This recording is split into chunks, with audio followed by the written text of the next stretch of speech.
In today's news, former legislator gives input on constitutional review. And two belongers caught entering the territory illegally, as well as a Florida woman was shot dead in front of her 10-year-old child.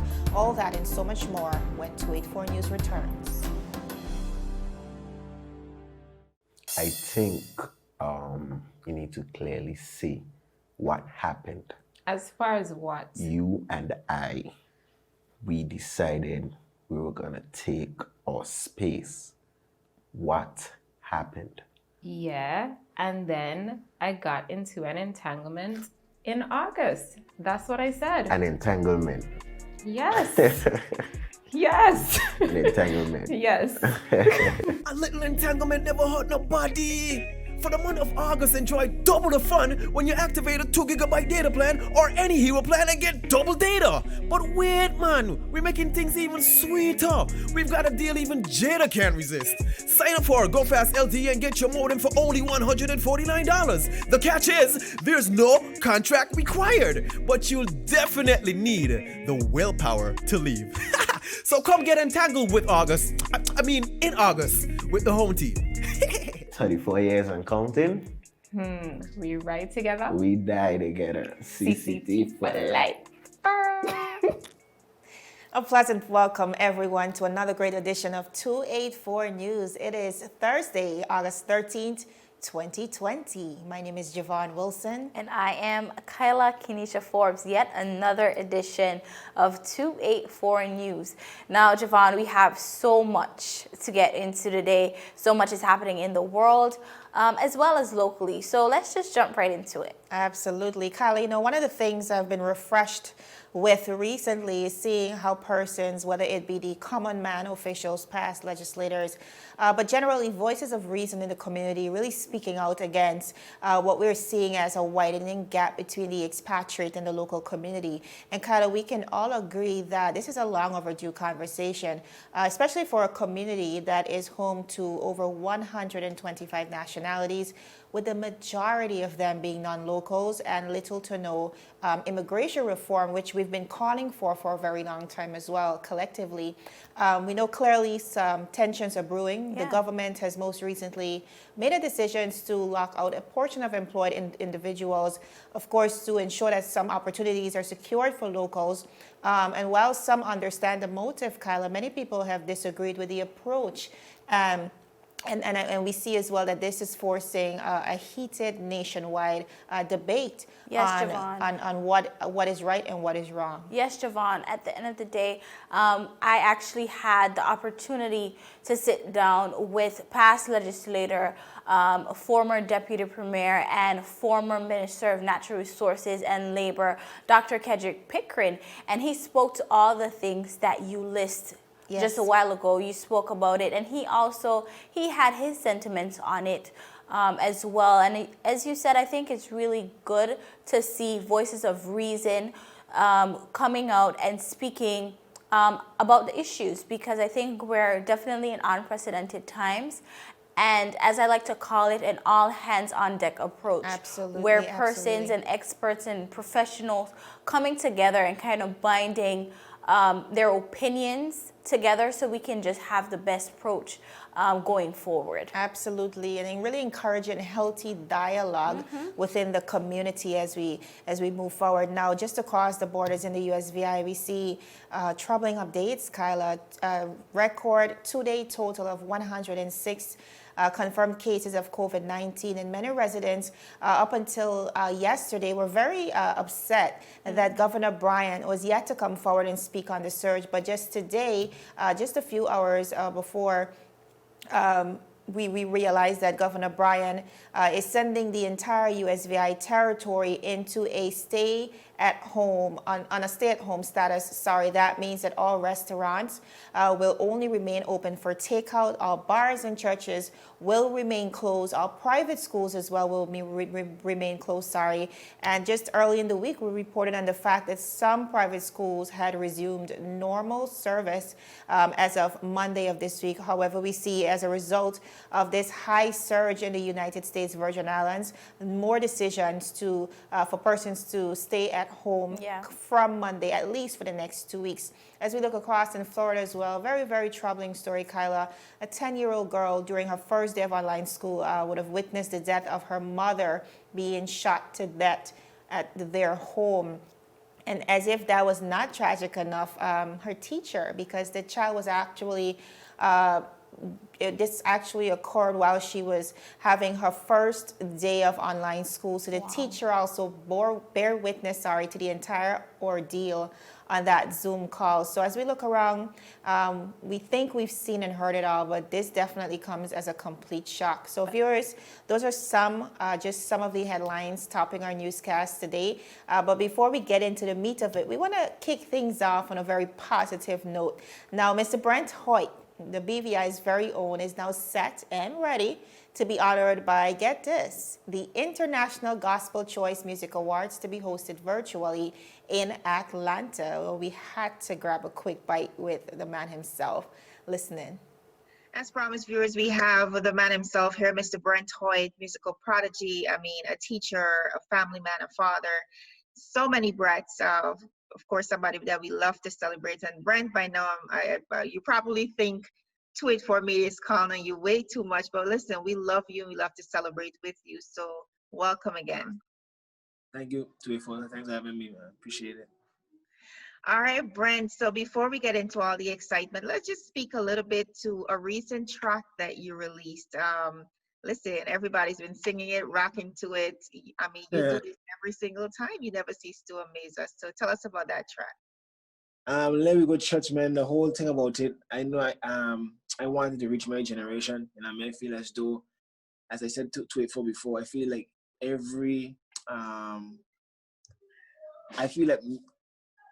each generation is supposed to have something that gravitates to them. You know what I mean? Music-wise, you know what I mean?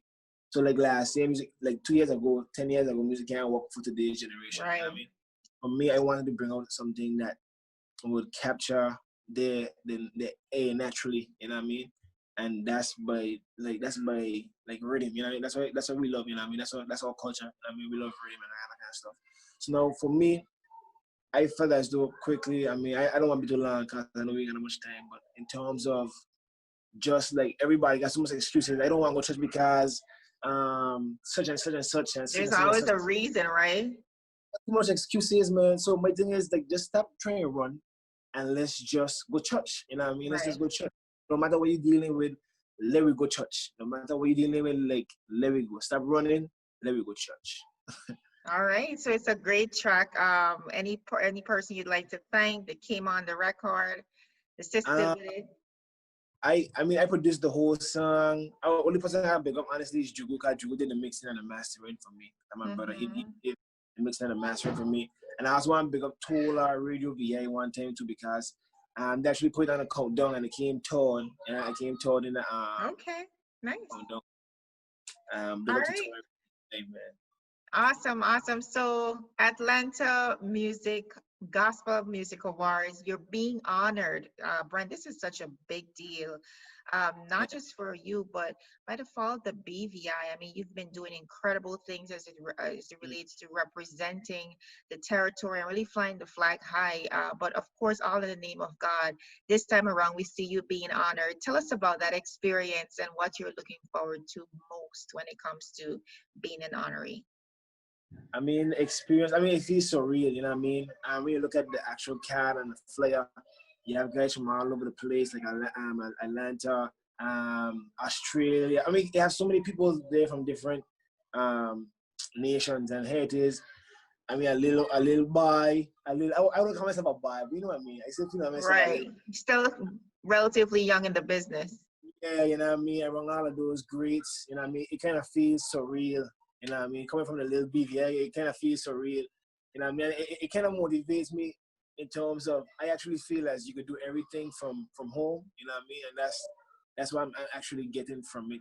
I feel really honored, to be honest. I don't know what to say. I'm lost for words, to be honest. Well, Brent, we think, you just mentioned, first of all, that, you're positioned among greats, but you're well positioned because you are for this time. And secondly, we do see you at that level. You are at that pedestal for us here in the British Virgin Islands and beyond. So clearly the world is seeing it and catching on. And we just want to continue to wish you all the best. Before we go, Brent, there's so much we could sit and chit chat about, but we're almost out of time. But just tell us what you're working on, what's next for Brent, until we drag you back here onto it for media again.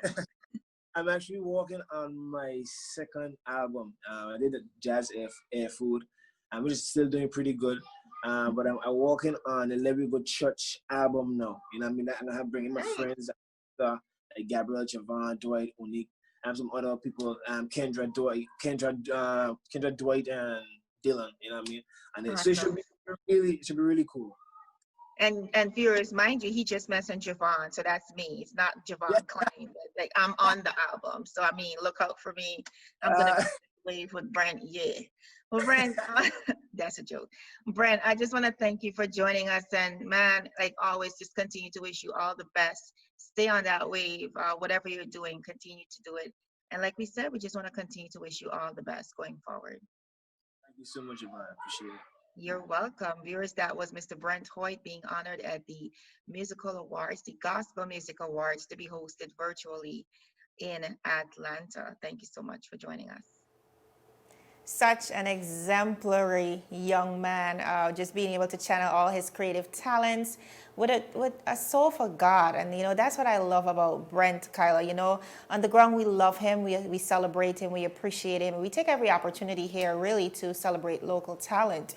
But it's just really incredibly refreshing to see him being recognized on this level internationally. So we want to say congratulations to Brent. Javon, one thing about Brent, what we have seen from him, he has forged his own path in a path that persons might not have seen as popular, but he forged forward and he have now made it to an exemplary level. He is now a level to reach to, not just in music, because now he is doing what he loves full time, but also in the gospel arena.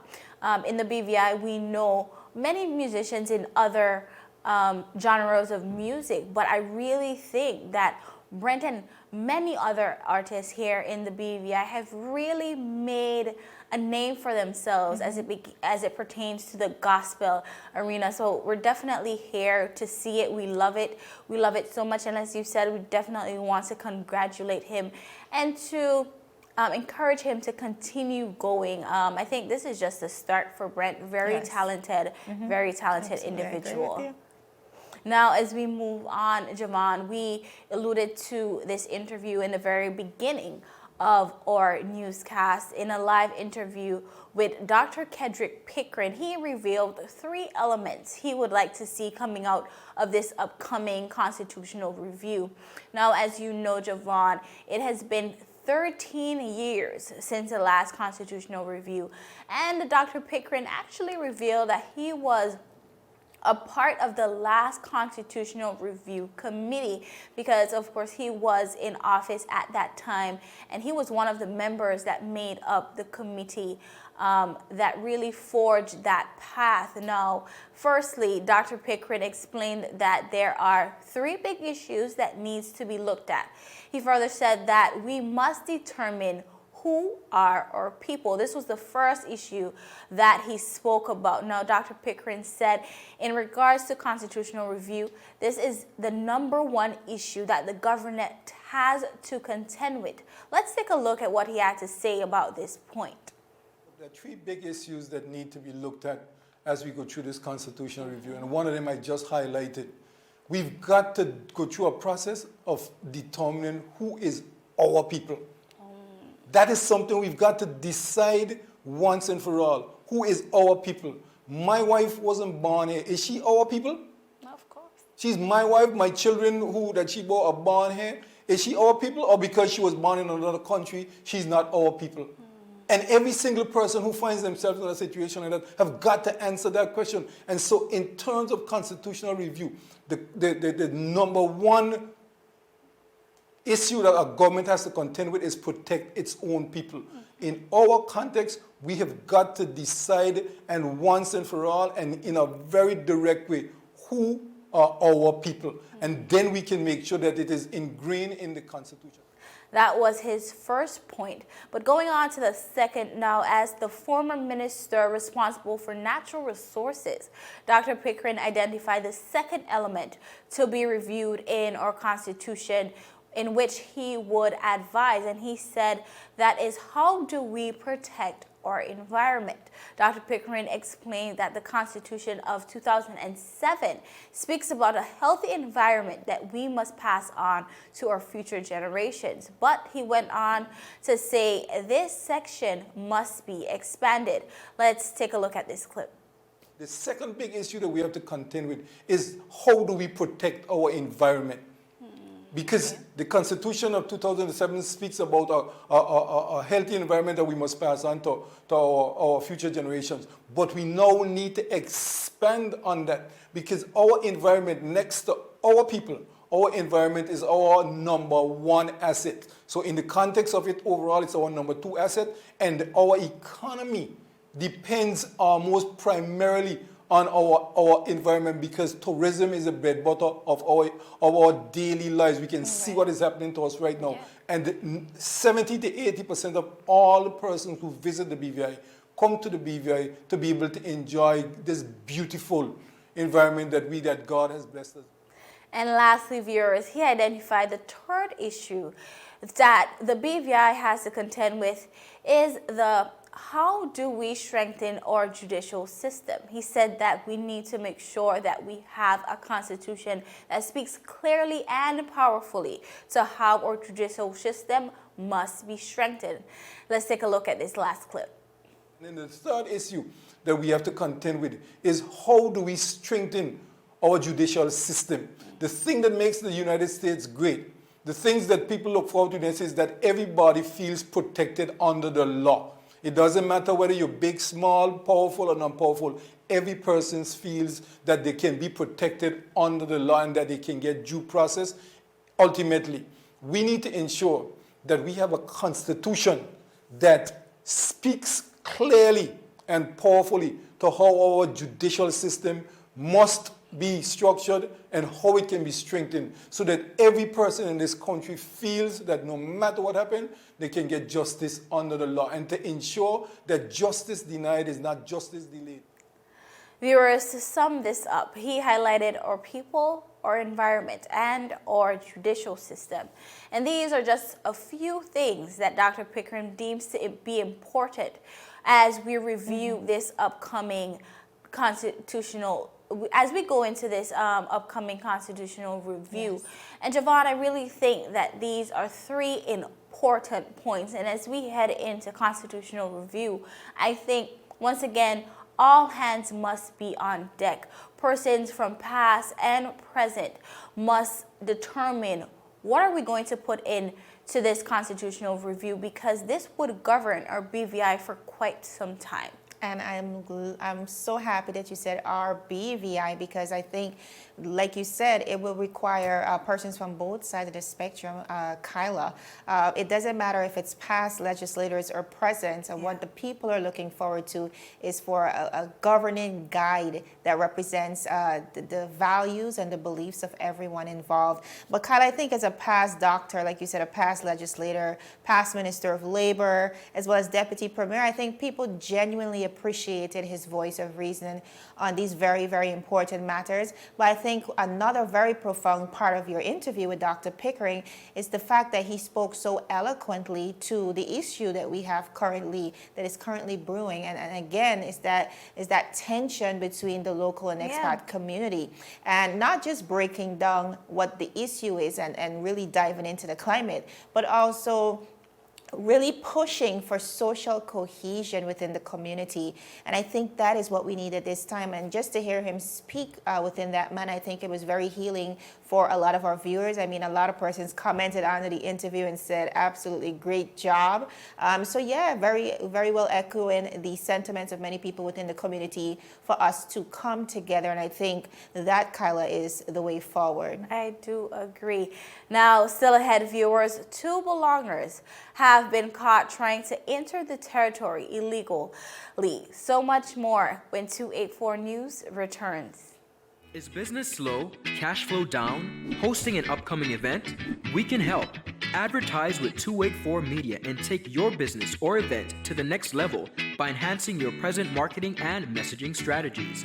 Allow our team of experts to create a personalized ad that sets your business apart from all the rest. This could be your business or event. So, what are you waiting for?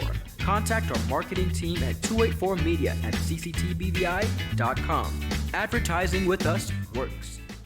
Viewers, welcome back to 284 News. Now, the Royal Virgin Islands Police Force had their hands very full over the last 24 hours, beginning with the fact that 2 men are now in custody of the Royal Virgin Islands Police Force for illegally entering the territory yesterday, August 13th.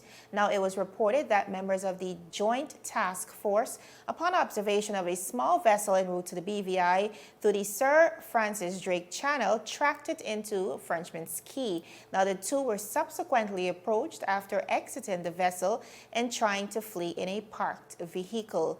Charged are Mr. Pedrick Julio Samuel, 35, of King Garden Bay, and Mr. Danny Danaville, 24, of Lower Estate, both belongers of the BVI, with illegal entry as well as breach of curfew. They remain in police custody pending their appearance at the magistrate's court. And then over in Virgin Gorda, more news coming from the Royal Virgin Islands Police Force. Confirmation based on some shocking reports reaching our newsroom that confirmed that Sugarcane restaurant was burglarized yesterday, we should say in the early morning hours of today. Now, according to those allegations, the incident may have occurred earlier today, like we mentioned, and at this time it is still very unclear how the perpetrator or perpetrators would have entered the establishment and if any items were stolen. However, the burglary has since been confirmed by members of the force, who said that investigations are ongoing. Now, the Nail Bay Resort restaurant, nestled in Virgin Gorda, is the most recent of a string of robberies on the island. So, Kyla, really unfortunate as we consider all that is already going on. We see persons clearly in a very, very eager position to get back into the island, considering the restrictions on the borders. And we do know that both of these men were charged, and we're going to be following this to see what came out of it. But equally, very unfortunate news for the island of Virgin Gorda, as we see those robberies and those incidents continue to mount on what we consider to be the mecca of the tourism products in the BVI. And I think we must pay detailed attention to these robberies and them happening in the island of Virgin Gorda. I think in general, this might be an indication that the people are truly hurting, and we must do something about it. Of course, we're in unprecedented times, and we don't want to encourage anyone to go about stealing, but I think we also have to pay attention to what is really happening and to the people around us. Absolutely, Kyla. And, you know, one of the things we spoke about in conversations with a few members of the Virgin Gorda Committee, you know, persons were proposing heavier police reinforcement within the sister islands. But then other persons on the other side of the spectrum said, hey, this is about wrong and right. And, you know, essentially we cannot police everyone. So it's really up to persons to do what is right, especially in these times. But like you said, Kyla, these are dire times, you know, these are hard times, and persons are in compromised positions, and like we see, those robberies are continuing to mount. Yes. Siobhan, in our last story for this newscast, now the government, and we spoke a little bit about this even yesterday, the government of the Virgin Islands made provisions within the second phase of the economic stimulus to assist micro, small, and medium businesses who were affected by the COVID-19 pandemic. Now, a $6 $8.5 million grant was allocated to this sector through a grant funded by the Social Security Board. The government announced via a press release that the grant is now open and will remain open until August 21st. We cannot announce this date anymore. We have to continue to remind our business owners to get your application in there. The Junior Minister of Trade and Economic Development, Honorable Shireen Flax-Charles, is encouraging micro, small, and medium enterprise businesses affected by COVID-19 to apply for the Small Business Sector Grant Relief Program before the said deadline. Honorable Flax-Charles said, and I quote, "The grant program is an integral component of the government's economic stimulus response to COVID-19 and is structured to assist affecting businesses to meet their operational expenditure while stimulating economic activity within the territory." Director of the Department of Trade, Investment Promotions and Consumer Affairs, Mrs. Carrier Christopher, while commenting on the application process to date, said, and I quote, "The department has received 387 applicants. This is nearly 400 applications, Javon, thus far. And my dedicated staff has started the review process and continue to assist persons while completing the online application." End quote. Mrs. Christopher is encouraging business owners who are not comfortable with the online application process to contact the department for assistance via phone, WhatsApp, email, and even Facebook Messenger. She said applicants are to ensure that the information provided is accurate and include the necessary supporting documents as part of their application. This will definitely accelerate the processing of applications and ultimately lead to a faster turnover of grant allocations once the application process has concluded. Mrs. Christopher added, now business owners are reminded that they must meet the following requirements to apply: a valid trade license, in good standing with up-to-date payments or payment arrangements for 20 employees or less, commence operations prior to January 31st, 2020, in operations now or planning to resume once the borders reopen for visitors. Applications must be submitted with the following documentations: a valid trade license and proof that you have been operating prior to January 31st, 2020. Businesses are required to complete the application as was said before. So Javon, we really want to encourage persons, if they are in need, to apply for this this grant, and application forms are available on the government's website, and more information about this at bvi.gov.vg, and it should be completed online. Yes. Javon, I think what a lot of persons are asking is, they spoke about a good standing. What if I am not in good standing? What if I am a business that was struggling even before the pandemic? I am still in need of help. And what was said over the question and answer segment held earlier today was that persons just need to have a valid trade license. Taxes do not necessarily. Clarity. Absolutely. Yes. So taxes does not need to necessarily be up to date, but you have to have a trade license, and you can apply. And once the application, throughout this application process, you can pay for your trade license. So do not be deterred from applying. If you do need the help, make sure you apply. And what they did say is that everyone might not get all the help that they need, but they'll try to help as much persons as possible. And some help is better than none. So you have every opportunity now to go out and apply again. Just reiterating, all you need is a valid trade license. Now, before we go, viewers, we want to remind you of a tropical storm, Josephine, that has formed in the Atlantic. We are out of time, but that is available via our website. And we also had a 10-year-old child witnessing the murder of her mother via Zoom. I mean, all of this was recorded on her first day of online classes. So all that and so much more, you can read the stories via our website, that is 284 Media. And again, if you are yet to follow us, please do so on Facebook. We are on Facebook at 284 Media. We are on Instagram and Twitter at 284 BVI, and we're on YouTube as well if you just want to binge watch with us, but absolutely reachable and accessible for all of our viewers. So again, we just want to thank you so much for joining us. My name is Javon Wilson. And I am Kyla Kenesha Forbes. We'll be right here again tomorrow to deliver a daily dose of local, regional, and international content. This is 284 News right here on 284 Media. Have a happy Thursday, everybody. Is business slow, cash flow down, hosting an upcoming event? We can help. Advertise with 284 Media and take your business or event to the next level by enhancing your present marketing and messaging strategies. Allow our team of experts to create a personalized ad that sets your business apart from all the rest. This could be your business or event. So, what are you waiting for? Contact our marketing team at 284media@cctbvi.com. Advertising with us works.